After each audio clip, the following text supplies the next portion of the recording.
একটি ছোট শহরে রাহাত আর মায়া নামে দুই বন্ধু ছিল। ছোটবেলা থেকেই তারা একসাথে স্কুলে যেত, একসাথে খেলত আর সব সুখ দুঃখ ভাগাভাগি করত। ধীরে ধীরে বড় হতে হতে তাদের বন্ধুত্বের মধ্যে একটা গভীর অনুভূতি তৈরি হয়, কিন্তু কেউই মুখে বলতে পারত না। একদিন হঠাৎ মায়া রাহাতকে বলল, আমাদের হয়তো আর প্রতিদিন দেখা হবে না।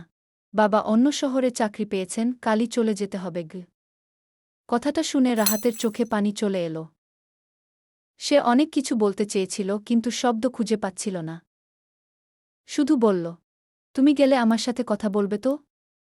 মায়া একটু হেসে বলল, দূরে থাকলেই কি মানুষ ভুলে যায়?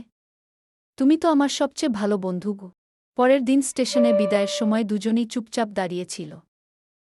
ট্রেন ছাড়ার আগে মায়া জানালা দিয়ে বলল, রাহাত, তুমি ভালো থেকো। আর আমাকে ভুলে যেও না গে। ট্রেন ধীরে ধীরে দূরে চলে গেল।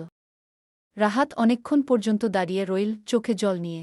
সে বুঝল, কিছু মানুষ জীবনে খুব অল্প সময় থাকে, কিন্তু তাদের স্মৃতি সারা জীবন হৃদয়ে থেকে যায়।